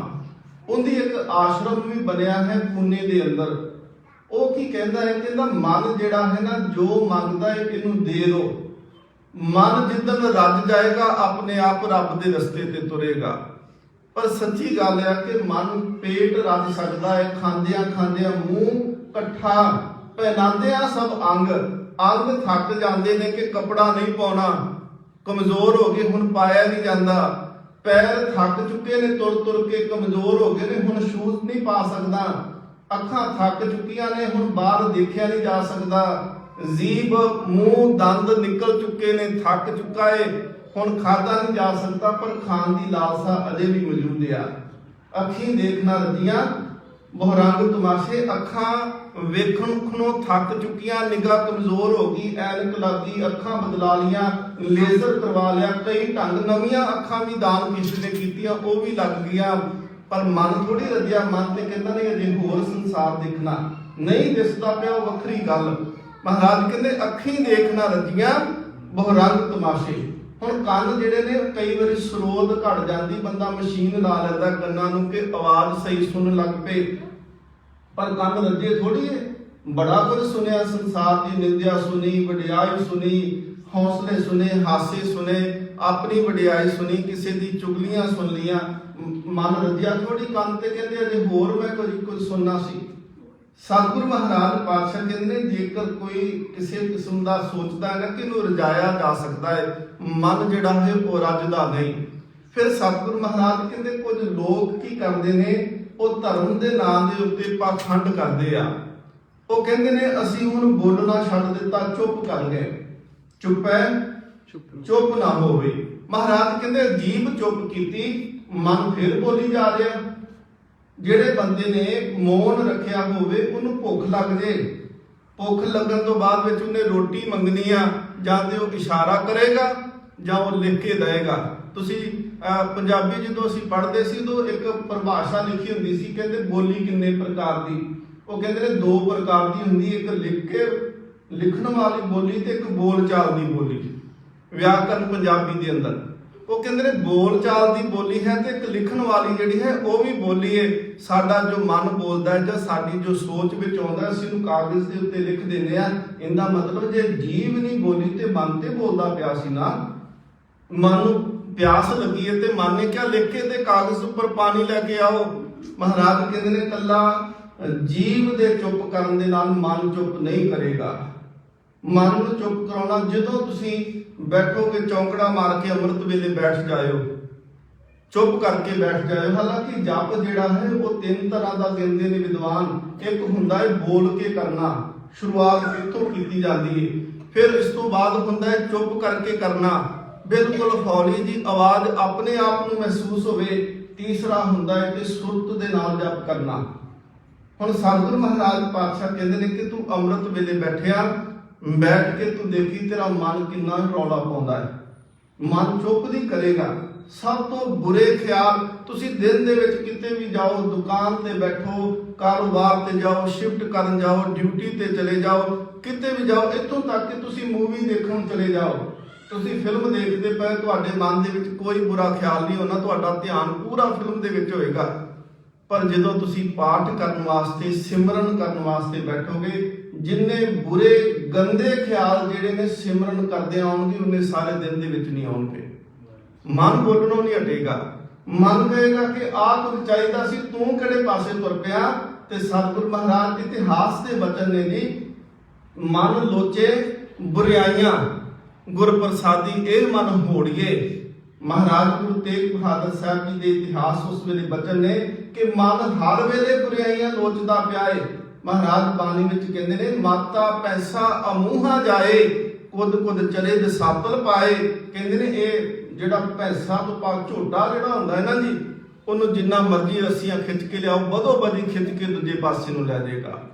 ਮਹਾਰਾਜ ਕਹਿੰਦੇ ਮਨ ਦੀ ਹਾਲਤ ਕਿਵੇਂ ਦੀ ਆ, ਇਹਨੂੰ ਤੇ ਗੁਰ ਪ੍ਰਸਾਦੀ ਇਹ ਮਨ ਹੋੜੀਏ। ਕਹਿੰਦੇ ਗੁਰੂ ਦੇ ਸ਼ਬਦ ਦੇ ਨਾਲ, ਡੰਡੇ ਦੇ ਨਾਲ ਇਹਨੂੰ ਹੋੜ ਕਰਕੇ ਘਰ ਦੇ ਵਿੱਚ ਲੈ ਕੇ ਆਓ ਕਿ ਬੈਠ ਜਪ ਸੁਣ। ਤੁਸੀਂ ਜਪ ਨਹੀਂ ਛੱਡਣਾ। ਜਦੋਂ ਬਾਣੀ ਪੜ੍ਹਨੀ ਸ਼ੁਰੂ ਕਰੋ, ਜਿੰਨੇ ਬੁਰੇ ਖਿਆਲ, ਵੇਖੋ ਮਹਾਰਾਜ ਉਦਾਹਰਨ ਦਿੰਦੇ ਨੇ, ਕਹਿੰਦੇ ਨੇ ਇਹ ਘਰ ਦੇ ਵਿੱਚ ਨਾ ਜਿਹੜੇ ਝੂਠ ਸੀ, ਕਾਮ ਸੀ, ਕ੍ਰੋਧ ਸੀ, ਹੰਕਾਰ ਸੀ, ਲੋਭ ਸੀ, ਉਹ ਘਰ ਬਣਾ ਕੇ ਬੈਠੇ ਨੇ। ਤੇ ਅੱਜ ਦੇ ਨਹੀਂ ਬੈਠੇ, ਕਈ ਯੁੱਗਾਂ ਤੋਂ ਬੈਠੇ ਹੋਏ ਨੇ। ਅੱਜ ਦੇ ਨਹੀਂ, ਕਈ ਯੁੱਗਾਂ ਤੋਂ ਬੈਠੇ ਨੇ। ਹੁਣ ਜਿਹਨੂੰ ਘਰੋਂ ਕੱਢਣਾ ਹੋਵੇ ਉਹ ਰੌਲਾ ਤੇ ਪਾਏਗਾ ਨਾ, ਉਹ ਜ਼ਿਆਦਾ ਸ਼ੋਰ ਮਚਾਏਗਾ ਕਿ ਮੇਰਾ ਕਬਜ਼ਾ ਸੀ। ਪਰ ਸਤਿਗੁਰੂ ਮਹਾਰਾਜ ਕਹਿੰਦੇ ਜਦੋਂ ਮਨ ਬੁਰੇ ਖਿਆਲ ਚਿਤਵੇ, ਉਦੋਂ ਉੱਚੀ ਉੱਚੀ ਪਰਮਾਤਮਾ ਦਾ ਨਾਮ ਜਪਣਾ ਸ਼ੁਰੂ ਕਰੇ ਤਾਂ ਕਿ ਇਹਨਾਂ ਨੂੰ ਘਰੋਂ ਕੱਢ ਸਕੇ। ਮਹਾਰਾਜ ਕਹਿੰਦੇ ਨੇ ਇਸ ਕਰਕੇ ਜਿਹੜਾ ਹੈ ਜਬ ਲਗ ਦੁਨੀਆ ਰਹੀਏ ਨਾਨਕ ਕਿਛ ਸੁਣੀਏ ਕਿਛ ਕਹੀਏ। ਜਿੰਨੀ ਦੇਰ ਤੱਕ ਰੱਬ ਨੇ ਦੇਖੋ ਰਸਨਾ ਦਿੱਤੀ ਆ ਤੇ ਮਹਾਰਾਜ ਕਹਿੰਦੇ ਨੇ ਕਿ ਇਹ ਰਸਨਾ ਤੂੰ ਅਨਰਸ ਰਾਤ ਰਹੀ ਤੇਰੀ ਪਿਆਸ ਨਾ ਜਾਏ ਹੋਰਤ ਕਿਤੇ ਜਿਚਰ ਹਰ ਰਸ ਪੱਲੇ ਨਾ ਪਾਏ। ਮਹਾਰਾਜ ਕਹਿੰਦੇ ਨੇ ਰਸਨਾ ਗੁਣ ਗੋਪਾਲ ਨਿਤ ਗਾਇਨ ਰਸਨਾ ਦਿੱਤੀ ਆ, ਇਹਨੂੰ ਬੋਲਿਆ ਕਰੋ, ਪਰਮਾਤਮਾ ਦਾ ਨਾਮ ਜਪੋ। ਉਹਨਾਂ ਨੂੰ ਪੁੱਛ ਕੇ ਦੇਖੋ ਮੌਨ ਕੀ ਹੁੰਦਾ। ਜਿਹੜੇ ਜਨਮ ਤੋਂ ਗੂੰਗੇ ਨੇ ਉਹ ਕਹਿੰਦੇ ਨੇ ਕਿ ਅਸੀਂ ਬੋਲ ਸਕੀਏ ਤੇ ਉਹ ਬੋਲ ਨਹੀਂ ਸਕਦੇ। ਜਿਹੜੇ ਬੋਲ ਸਕਦੇ ਸੀ, ਜਪ ਸਕਦੇ ਸੀ, ਜਪਾ ਸਕਦੇ ਸੀ, ਉਹ ਮੌਨ ਧਾਰਨ ਕਰਕੇ ਬੈਠ ਗਏ। ਮਹਾਰਾਜ ਸੱਚੇ ਪਾਤਸ਼ਾਹ ਕਹਿੰਦੇ ਨੇ ਸੱਚ ਸੁਣਾਏ ਸੀ ਸੱਚ ਕੀ ਵੇਲਾ ਸਮਾਂ ਬੋਲਣ ਦਾ ਹੈ ਚੁੱਪ ਕਰਨ ਦਾ ਨਹੀਂ। ਮਹਾਰਾਜ ਕਹਿੰਦੇ ਇੱਕ ਨਾਮ ਬੋਵੋ ਬੋਲੇਗਾ ਤੇ ਤਾਂ ਜਪਿਆ ਜਾਏਗਾ। ਰੋਟੀ ਖਾਣੀ ਏ ਭੁੱਖ ਲੱਗੀ ਏ ਤੇ ਅਸੀਂ ਹੱਥਾਂ ਦੇ ਨਾਲ ਪਹਿਲਾਂ ਸਬਜ਼ੀ ਬਣਾਉਨੇ ਆ, ਕੱਟਦੇ ਆ, ਆਟਾ ਗੁੰਨਦੇ ਆ, ਰੋਟੀਆਂ ਪਕਾਉਨੇ ਆ, ਹੱਥਾਂ ਨਾਲ ਤਿਆਰ ਕਰਦੇ ਭੋਜਨ ਤੇ ਮੂੰਹ ਦੇ ਨਾਲ ਖਾਂਦੇ ਆ, ਫਿਰ ਸਰੀਰ ਦੀ ਭੁੱਖ ਮਿਟਦੀ ਆ। ਇਹ ਨਾਮ ਰੂਪੀ ਭੋਜਨ ਉਦੋਂ ਬਣਦਾ ਹੈ ਜਦੋਂ ਜੀਵ ਦੇ ਨਾਲ ਬੋਲਿਆ ਜਾਂਦਾ ਹੈ। ਜੀਵ ਦੇ ਨਾਲ ਬੋਲ ਕੇ ਕੰਨਾਂ ਦੇ ਨਾਲ ਇਹ ਖਾਧਾ ਜਾਂਦਾ ਹੈ। ਤੇ ਮਹਾਰਾਜ ਕਹਿੰਦੇ ਨੇ ਕਿ ਜਿਹੜਾ ਬੋਲਦਾ ਹੈ ਉਹ ਸੁਣ ਲਵੇ ਤੇ ਸੁਣ ਕਰਕੇ ਅੰਦਰ ਹਿਰਦੇ ਵਿੱਚ ਵਸਾ ਲੈ। ਮਹਾਰਾਜ ਕਹਿੰਦੇ ਜੀਵਨ ਸਫਲਾ ਹੁੰਦਾ ਹੈ। ਮਹਾਰਾਜ ਇੱਥੇ ਆਖਦੇ ਨੇ ਚੁੱਪ ਨਾ ਹੋਵੇ ਜੇ ਲਾਏ ਰਹਾ ਲਿਵਤਾਰ ਤੂੰ ਕਵੇਂ ਕਿ ਮੈਂ ਅੰਦਰ ਇੱਕ ਰਸ ਜੁੜ ਗਿਆ। ਮਹਾਰਾਜ ਕਹਿੰਦੇ ਨਹੀਂ ਮਨ ਹੀ ਰੌਲਾ ਪਾਈ ਜਾਂਦਾ, ਜੀਭ ਕਦੀ ਚੁੱਪ ਕੀਤੀ ਹੈ। ਅੱਗੇ ਮਹਾਰਾਜ ਕਹਿੰਦੇ ਨੇ ਭੁੱਖ ਨਾ ਉਤਰੀ ਜੇ ਬੰਨਾ ਪੁਰੀਆਂ ਭਾਰ। ਹੁਣ ਜੇ ਕੋਈ ਕਵੇ ਕਿ ਮੇਰੇ ਤੋਂ ਸਾਰੀ ਦੁਨੀਆ ਦਾ ਧਨ ਮਿਲ ਜਾਏ, ਪੁਰੀਆਂ ਦਾ ਭਾਰ ਤੋਂ ਭਾਵ ਹੈ ਕਿ ਸਾਰੀਆਂ 9 ਪੁਰੀਆਂ ਨੇ ਤੇ 9 ਪੁਰੀਆਂ ਦੇ ਖਜ਼ਾਨੇ ਮਿਲ ਜਾਣ, ਕੁਬੇਰ ਦਾ ਖਜ਼ਾਨਾ ਪ੍ਰਾਪਤ ਹੋ ਜਾਏ। ਸੱਚੇ ਪਾਤਸ਼ਾਹ ਮਹਾਰਾਜ ਕਹਿੰਦੇ ਨੇ ਜਿਹੜਾ ਬੰਦਾ ਭੁੱਖਾ ਹੈ, ਭੁੱਖੇ ਤੋਂ ਭਾਵ ਹੈ ਕਿ ਜਿਹੜਾ ਸੰਤੋਖੀ ਨਹੀਂ ਤ੍ਰਿਸ਼ਨਾਲੂ ਹੈ। ਤੇ ਮਹਾਰਾਜ ਕਹਿੰਦੇ ਤ੍ਰਿਸ਼ਨਾ ਬਿਰਲੇ ਹੀ ਕੀ ਬੁਝੀ ਹੈ ਕੋਟ ਜੋੜੇ ਲੱਖ ਕਰੋੜੇ ਮਨ ਨਾ ਹੋੜੇ ਪਰੇ ਪਰੇ ਹੀ ਕੋ ਲੁਚੀ ਹੈ। ਸਤਿਗੁਰ ਮਹਾਰਾਜ ਕਹਿੰਦੇ ਇਸ ਕਰਕੇ ਜੇ ਮਨ ਜਿਹੜਾ ਹੈ ਨਾ ਉਹ ਕਦੀ ਵੀ ਰੱਜਣ ਨਹੀਂ ਰਹੇਗਾ।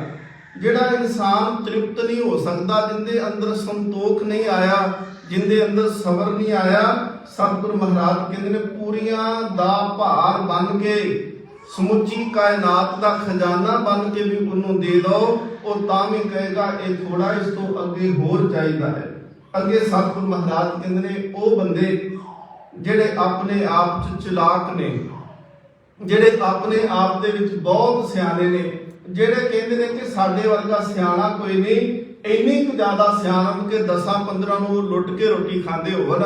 ਮਹਾਰਾਜ ਕਹਿੰਦੇ ਨੇ ਜੇ ਉਹ ਸੋਚਦੇ ਆ ਨਾ ਕਿ ਸਾਡੀਆਂ ਚਲਾਕੀਆਂ ਰੱਬ ਦੇ ਘਰ ਦੇ ਵਿੱਚ ਚੱਲ ਸਕਦੀਆਂ, ਮਹਾਰਾਜ ਸੱਚੇ ਪਾਤਸ਼ਾਹ ਕਹਿੰਦੇ ਬਿਲਕੁਲ ਨਹੀਂ ਚੱਲਣੀਆਂ। ਸਹਸ ਸਿਆਣਪਾਂ ਲੱਖ ਹੋਹੇ, ਇੱਕ ਨਹੀਂ ਲੱਖਾਂ ਸਿਆਣਪਾਂ ਤੇਰੇ ਕੋਲ ਹੋਵਨ ਤਾਂ ਇੱਕ ਨਾ ਚੱਲੇ ਨਾਲ। ਪਰਮਾਤਮਾ ਦੇ ਕਰ ਕਹਿੰਦੇ ਚਤੁਰਾਈ ਨਾਲ ਚਤੁਰ ਭੁਜ ਪਾਈਏ। ਚਤੁਰਾਈ ਦੇ ਨਾਲ ਉਸ ਪਰਮਾਤਮਾ ਦੇਖੋ ਕਿੰਨੀ ਕੁ ਸਾਡੇ ਕੋਲ ਸਿਆਣਪ ਹੈ। ਮਹਾਰਾਜ ਕਹਿੰਦੇ ਇਹ ਸਿਆਣਪ ਦਾ ਦਾਤਾ ਜਿਹੜਾ ਹੈ ਉਹ ਪਰਮਾਤਮਾ ਹੈ, ਫਿਰ ਉਹਦੇ ਕੋਲ ਕਿੰਨੀ ਸਿਆਣਪ ਹੋਵੇਗੀ। ਸਾਡੇ ਕੋਲ ਕਿੰਨੀ ਕੁ ਸੁੰਦਰਤਾ ਹੈ, ਉਹ ਪਰਮਾਤਮਾ ਸੁੰਦਰਤਾ ਦਾ ਦਾਤਾ ਹੈ, ਉਹਦੇ ਕੋਲ ਕਿੰਨਾ ਸੁਹੱਪਣ ਹੋਵੇਗਾ। ਸਾਡੇ ਕੋਲ ਧਨ ਹੈ, ਸਾਡੇ ਕੋਲ ਕਿੰਨਾ ਕੁ ਹੋ ਸਕਦਾ। ਅਸਲ ਧਨ ਦਾ ਮਾਲਕ ਤਾਂ ਪਰਮਾਤਮਾ ਹੈ। ਹੁਣ ਜਿਹੜਾ ਆਪ ਮਾਲਕ ਹੈ, ਜਿਹਨੇ ਚਤੁਰਾਈ ਦਿੱਤੀ, ਜਿਹਨੇ ਸਿਆਣਪ ਦਿੱਤੀ, ਜੇ ਬੰਦਾ ਚਤੁਰਾਈਆਂ ਦੇ ਨਾਲ, ਮਹਾਰਾਜ ਕਹਿੰਦੇ ਨੇ ਇਹ ਮਨ ਚੰਚਲਾ ਚਤੁਰਾਈ ਕਿਨੇ ਨਾ ਪਾਇਆ, ਚਤੁਰਾਈ ਨਾ ਪਾਇਆ ਕਿਨੇ ਤੂੰ ਸੁਨ ਮਨ ਮੇਰਿਆ, ਇਹ ਮਾਇਆ ਮੋਹਨੀ ਜਿਨ ਏਕ ਭਰਮ ਭੁਲਾਇਆ। ਮਹਾਰਾਜ ਕਹਿੰਦੇ ਚਤੁਰਾਈ ਨਾਲ ਨਹੀਂ ਪਾਇਆ ਜਾ ਸਕਦਾ, ਭੋਲੇ ਭਾਏ ਮਿਲੇ ਰਘੁਰਾਇਆ। ਜੇ ਕਿਸੇ ਨੂੰ ਰੱਬ ਅੱਜ ਤੱਕ ਮਿਲਿਆ ਉਹ ਚਤੁਰਾਈ ਦੇ ਨਾਲ ਨਹੀਂ ਮਿਲਿਆ, ਉਹ ਸਿਆਣਪਾਂ ਦੇ ਨਾਲ ਨਹੀਂ ਮਿਲਿਆ। ਸਤਿਗੁਰ ਮਹਾਰਾਜ ਕਹਿੰਦੇ ਜੇ ਮਿਲਿਆ ਤੇ ਬਖਸ਼ਿਸ਼ ਤੇ ਕਿਰਪਾ ਦੇ ਨਾਲ ਮਿਲਿਆ। ਇਸ ਕਰਕੇ ਮਹਾਰਾਜ ਪਿੱਛੇ ਆ ਕੇ ਆਏ ਗੁਰ ਪ੍ਰਸਾਦ, ਉਹ ਗੁਰੂ ਦੀ ਕਿਰਪਾ ਦੇ ਰਾਹੀਂ, ਉਹਦੀ ਬਖਸ਼ਿਸ਼ ਰਾਹੀਂ ਮਿਲਦਾ ਹੈ। ਮਹਾਰਾਜ ਕਹਿੰਦੇ ਨੇ ਸਹਸ ਸਿਆਣਪਾਂ ਲੱਖ ਹੋਏ ਤਾਂ ਇੱਕ ਨਾ ਚੱਲੇ ਨਾਲ। ਲੱਖਾਂ ਸਿਆਣਪਾਂ ਇੱਥੇ ਧਰੀਆਂ ਰਹਿ ਜਾਣੀਆਂ, ਜਦੋਂ ਪਰਮਾਤਮਾ ਦੇ ਘਰ ਗਿਆ ਇਹ ਨਾਲ ਨਹੀਂ ਜਾਣੀਆਂ। ਤੁਸੀਂ ਕੋਈ ਵੀ ਡਿਗਰੀ ਕਰ ਲਓ, ਕੋਈ ਵੀ ਪੜ੍ਹਾਈ ਕਰ ਲਓ, ਉਹ ਸੰਸਾਰ ਵਿੱਚ ਰਹਿੰਦਿਆਂ ਕੰਮ ਆ ਸਕਦੀ ਹੈ ਪਰ ਨਾਲ ਨਹੀਂ ਜਾ ਸਕਦੀ। ਪਰ ਮਹਾਰਾਜ ਕਹਿੰਦੇ ਤੂੰ ਨਾਮ ਜਪ, ਹਲਤ ਤੇ ਪਲਤ ਦੇ ਵਿੱਚ ਉਹ ਰਾਖਾ ਹੋਵੇਗਾ। ਮਹਾਰਾਜ ਸੱਚੇ ਪਾਤਸ਼ਾਹ ਕਹਿੰਦੇ ਨਾਮ ਨਾ ਤੇ ਆਪ ਮਰਦਾ ਹੈ, ਨਾ ਜਪਣ ਵਾਲੇ ਨੂੰ ਮਰਨ ਦਿੰਦਾ ਹੈ। ਗੁਰੂ ਤੇਗ ਬਹਾਦਰ ਮਹਾਰਾਜ ਜੀ ਦੇ ਬਚਨ ਨੇ, ਨਾਮ ਰਹਿਓ ਸਾਧੂ ਰਹਿਓ, ਰਹਿਓ ਗੁਰ ਗੋਬਿੰਦ ਕਹੋ ਨਾਨਕ ਇਹ ਜਪਤ ਮੈਂ ਕਿਨ ਜਪਿਓ ਗੁਰਮੰਤ। ਅੱਗੇ ਮਹਾਰਾਜ ਆਖਦੇ ਨੇ ਕਿਵ ਸਚਿਆਰਾ ਹੋਈਏ, ਕਿਵ ਕੂੜਾ ਹੈ ਟੁੱਟੇ ਪਾਲ। ਹੁਣ ਇਹਨੂੰ ਟੁੱਟੇ ਪਾਲ ਨਹੀਂ ਕਹਿਣਾ, ਇਹਨੂੰ ਤੱਤੇ ਨਾ ਬੋਲਣਾ, ਟੁੱਟੇ ਪਾਲ। ਸਤਿਗੁਰੂ ਮਹਾਰਾਜ ਸੱਚੇ ਪਾਤਸ਼ਾਹ ਫਿਰ ਇੱਕ ਸਵਾਲ ਰੱਖਿਆ ਹੈ ਜੀ। ਕਹਿੰਦੇ ਨੇ ਕਿ ਸੱਚੇ ਪਾਤਸ਼ਾਹ ਦੱਸੋ, ਇਸ਼ਨਾਨ ਵੀ ਕਹੋ ਕਿ ਨਹੀਂ ਕਰਨਾ, ਸੁੱਚਾ ਮਨ ਨਹੀਂ ਹੁੰਦਾ, ਸਰੀਰ ਨੂੰ ਤੰਦਰੁਸਤ ਰੱਖਣ ਵਾਸਤੇ, ਸਾਫ਼ ਰੱਖਣ ਵਾਸਤੇ ਨਹਾਉਣਾ ਜ਼ਰੂਰੀ ਹੈ। ਪਰ ਮਹਾਰਾਜ ਕਹਿੰਦੇ ਜੇ ਤੂੰ ਕਵੇਂ ਕਿ ਇਹੀ ਧਰਮ ਆ, ਫਿਰ ਏਦਾਂ ਪ੍ਰਾਪਤੀ ਨਹੀਂ। ਮਹਾਰਾਜ ਤੁਸੀਂ ਕਹਿੰਦੇ ਹੋ ਕਿ ਸੋਚੇ ਸੋਚ ਨਾ ਹੋਵੇ, ਇਹ ਵੀ ਧਰਮ ਕਮਾਇਆ ਨਹੀਂ ਜਾ ਸਕਦਾ। ਚੁੱਪੇ ਚੁੱਪ ਨਾ ਹੋਵੇ, ਚੁੱਪ ਮੌਨ ਧਾਰਨ ਨਾਲ ਵੀ ਨਹੀਂ ਪ੍ਰਾਪਤੀ ਹੁੰਦੀ। ਭੁੱਖਿਆ ਭੁੱਖ ਨਾ ਉਤਰੀ, ਬਹੁਤਾ ਕੁਝ ਇਕੱਠਾ ਕਰਨ ਨਾਲ ਵੀ ਭੁੱਖ ਖਤਮ ਨਹੀਂ ਹੋਈ। ਚਲਾਕੀਆਂ ਨਾਲ ਰੱਬ ਨਹੀਂ ਮਿਲਿਆ। ਫਿਰ ਦੱਸੋ ਮਹਾਰਾਜ ਕਿਵ ਸਚਿਆਰਾ ਹੋਈਏ। ਅਸਲ ਦੇ ਵਿੱਚ ਸਮੁੱਚਾ ਸਿਧਾਂਤ ਜਿਹੜਾ ਸਿੱਖੀ ਦਾ ਉਹ ਇਹੀ ਆ ਕਿ ਜਦੋਂ ਗੁਰੂ ਕੋਲ ਆਓ ਉਦੋਂ ਇਹ ਪੁੱਛੋ ਮਹਾਰਾਜ ਅਸੀਂ ਕਿਵੇਂ ਸਚਿਆਰੇ ਬਣੀਏ।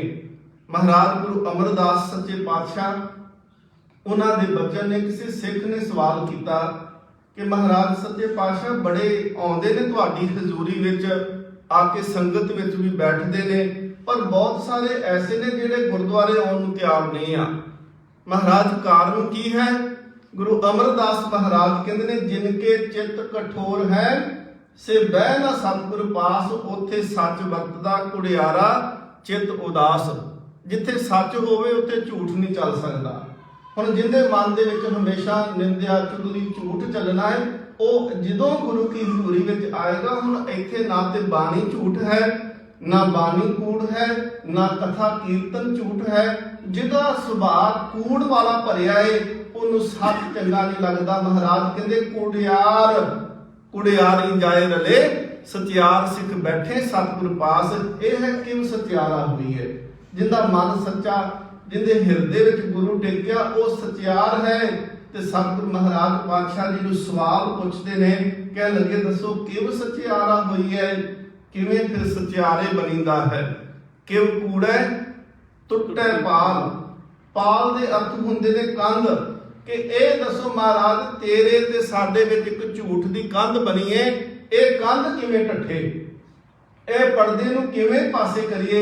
ਸਤਿਗੁਰ ਮਹਾਰਾਜ ਪਾਤਸ਼ਾਹ ਫਿਰ ਇਹਦਾ ਉੱਤਰ ਦਿੰਦੇ ਨੇ, ਹੁਕਮ ਰਜਾਈ ਚੱਲਣਾ ਨਾਨਕ ਲਿਖਿਆ ਨਾਲ। ਮਹਾਰਾਜ ਕਹਿੰਦੇ ਨੇ ਹੁਕਮ ਦੇ ਵਿੱਚ ਰਹਿ। ਉਹਦਾ ਹੁਕਮ ਕੈਸਾ ਹੈ? ਅਗਲੀ ਪੌੜੀ ਵਿੱਚ ਮਹਾਰਾਜ ਨੇ ਬਖਸ਼ਿਸ਼ ਕੀਤਾ ਹੈ ਕਿ ਹੁਕਮ ਦੇ ਵਿੱਚ ਰਹਿਣਾ, ਰਜਾ ਦੇ ਵਿੱਚ ਰਾਜੀ ਹੋ ਜਾਣਾ। ਰਜਾ ਦੇ ਵਿੱਚ ਰਾਜੀ ਕੀ ਹੈ? ਜੇ ਤਾਂ ਸੁੱਖ ਮਿਲ ਗਿਆ, ਫਿਰ ਅਸੀਂ ਕਹਿੰਦੇ ਕਈ ਵਾਰੀ ਆਖਦੇ ਨੇ ਜੀ ਮਾਲਕ ਨੇ ਦਿੱਤਾ। ਜੇ ਦੁੱਖ ਮਿਲ ਗਿਆ ਤੇ ਅਸੀਂ ਗਿਲਾ ਕਰ ਲੱਗ ਪੈਂਦੇ ਨੇ ਜੀ ਛੱਡੋ ਕੀ ਕਰਨਾ, ਦੁਖੀ ਹੋ ਗਏ ਗੁਰਦੁਆਰੇ ਜਾ ਕੇ ਵੀ। ਦੇਖੋ ਜਿਹੜਾ ਦੁੱਖ ਜੀਵਨ ਦੇ ਵਿੱਚ ਮਿਲਿਆ ਇਹ ਸਾਡੇ ਪਿਛਲੇ ਕਰਮ ਸੀ, ਉਹਦੇ ਕਰਕੇ ਅਸੀਂ ਦੁੱਖ ਭੋਗਦੇ ਪਏ ਆ।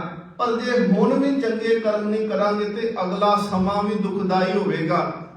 ਸੱਚੇ ਪਾਤਸ਼ਾਹ ਮਹਾਰਾਜ ਜੀ ਦੇ ਜੀਵਨ 'ਚ ਬਹੁਤ ਸਾਰੀਆਂ ਐਸੀਆਂ ਉਦਾਹਰਨਾਂ ਕਿ ਜਿਹੜੇ ਗੁਰੂ ਦੀ ਸ਼ਰਨ ਵਿੱਚ ਆ ਗਏ, ਮਹਾਰਾਜ ਨੇ ਉਹਨਾਂ ਦਾ ਜੀਵਨ ਦਾ ਦੁੱਖ ਜਿਹੜਾ ਸੀ ਸੁਪਨੇ ਵਿੱਚ ਕੱਟ ਦਿੱਤਾ। ਜੀਵਨ 'ਚ ਦੁੱਖ ਆਉਣਾ ਸੀ ਜਿਹੜਾ, ਮਹਾਰਾਜ ਨੇ ਸੁਪਨੇ ਦੇ ਵਿੱਚ ਹੀ ਕੱਢ ਦਿੱਤਾ। ਉਹਨੂੰ ਸੁਪਨਾ ਦਿਖਾਇਆ, ਸੁਪਨੇ ਦੇ ਵਿੱਚ ਉਹਨੇ ਸਾਰਾ ਦੁੱਖ ਵੇਖਿਆ। ਜਦੋਂ ਉੱਠਿਆ ਪੜਕ ਕਰਕੇ ਤੇ ਉਦੋਂ ਪਤਾ ਲੱਗਿਆ ਮੈਂ ਤੇ ਚੰਗਾ ਭਲਾ। ਤੇ ਸਤਿਗੁਰੂ ਮਹਾਰਾਜ ਨੂੰ ਪੁੱਛਦਾ ਜਾ ਕੇ, ਮਹਾਰਾਜ ਕਾਰਨ ਕੀ? ਮਹਾਰਾਜ ਕਹਿੰਦੇ ਇਹ ਸਾਰਾ ਕੁਝ ਅਗਲੇ ਜਨਮ 'ਚ ਹੋਣਾ ਸੀ, ਤੂੰ ਇਹ ਦੁੱਖ ਭੋਗਨੇ ਸੀ। ਹੁਣ ਦੇਖੋ ਮਹਾਰਾਜ ਜੀ ਦੀ ਬਾਣੀ ਕਹਿੰਦੀ ਲੇਖ ਨਾ ਮਿਟੇ ਹੇ ਸਖੀ ਜੋ ਲਿਖਿਆ ਕਰਤਾਰ। ਗੁਰੂ ਲੇਖ ਮੇਟਦਾ ਨਹੀਂ, ਪਰ ਲੇਖ ਬਦਲ ਜ਼ਰੂਰ ਦਿੰਦਾ ਹੈ, ਤਰੀਕਾ ਢੰਗ ਬਦਲ ਦਿੰਦਾ ਹੈ। ਗੁਰੂ ਕੋਲ ਜੁਗਤੀ ਹੈ। ਜਿਹੜਾ ਗੁਰੂ ਦੇ ਕੋਲ ਆ ਜਾਂਦਾ ਮਹਾਰਾਜ ਉਹਦੇ ਦੁੱਖਾਂ ਨੂੰ ਸੁਪਨਿਆਂ ਦੇ ਵਿੱਚ ਵੀ ਕੱਟ ਦਿੰਦਾ ਹੈ। ਸੋ ਮਹਾਰਾਜ ਕਹਿੰਦੇ ਨੇ ਰਜਾ ਦੇ ਵਿੱਚ ਹਮੇਸ਼ਾ ਰਾਜੀ ਰਹਿਣਾ। ਜੋ ਗੁਰੂ ਕਰਦਾ ਹੈ, ਜੋ ਪਰਮਾਤਮਾ ਜੀਵਨ ਵਿੱਚ ਕਰਦਾ ਹੈ, ਉਹਦੇ ਵਿੱਚ ਕਹਿਣਾ ਕਿ ਜੋ ਤੁਸੀਂ ਕੀਤਾ ਉਹ ਠੀਕ ਹੈ। ਸਤਿਗੁਰ ਸੱਚੇ ਪਾਤਸ਼ਾਹ ਮਹਾਰਾਜ ਬਖਸ਼ਿਸ਼ ਕਰਨ। ਕੱਲਾ ਦਾਤ ਲੈ ਕੇ ਨਾ ਆਖੀਏ ਕਿ ਇਹ ਵੀ ਦਾਤ ਤੇਰੀ ਦਾਤਾਰ, ਜੇ ਦੁੱਖ ਸੁੱਖ ਆਵੇ ਤੇ ਫਿਰ ਉਦੋਂ ਵੀ ਕਿਆ ਕਰੋ, ਕੀਤਿਆਂ ਦੁੱਖ ਭੂਖ ਸਦਮਾਰ, ਇਹ ਵੀ ਦਾਤ ਤੇਰੀ ਦਾਤਾਰ। ਇੱਥੋਂ ਤੱਕ ਇੱਕ ਪੌੜੀ ਦੀ ਸੰਪੂਰਨਤਾ ਹੋਈ ਹੈ। ਕੱਲ ਤੋਂ ਅਗਲੀਆਂ ਪੌੜੀਆਂ ਦੀ ਵਿਚਾਰ ਆਪਾਂ ਸਰਵਣ ਕਰਾਂਗੇ। ਆਓ 2 ਮਿੰਟ ਵਾਸਤੇ ਸਤਿਗੁਰੂ ਮਹਾਰਾਜ ਜੀ ਦੀ ਬਖਸ਼ਿਸ਼ ਦੇ ਪਾਤਰ ਬਣੀਏ, ਨਾਮ ਜਪੀਏ, ਫਿਰ ਮਹਾਰਾਜ ਜੀ ਦੇ ਚਰਨਾਂ ਵਿੱਚ ਅਰਦਾਸ ਕਰੀਏ। ਸੱਚੇ ਪਾਤਸ਼ਾਹ ਕਿਰਪਾ ਕਰੋ ਅਸੀਂ ਸਚਿਆਰ ਸਿੱਖ ਬਣ ਸਕੀਏ। ਜੋ ਤੁਸੀਂ ਬਾਣੀ ਵਿੱਚ ਅਵਸਥਾ ਆਖਦੇ ਹੋ ਸਾਡੀ ਉਹ ਅਵਸਥਾ ਬਣ ਸਕੇ। ਪਿਆਰ ਸਤਿਕਾਰ ਨਾਲ ਜਪੋ ਜੀ, ਵਾਹਿਗੁਰੂ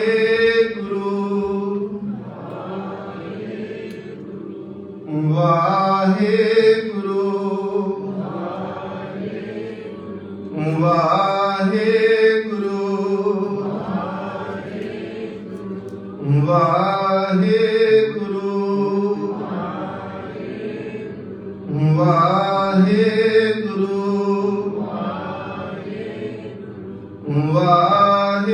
ਵਾਹਿਗੁਰੂ ਵਾਹਿਗੁਰੂ ਵਾਹਿਗੁਰੂ ਵਾਹਿਗੁਰੂ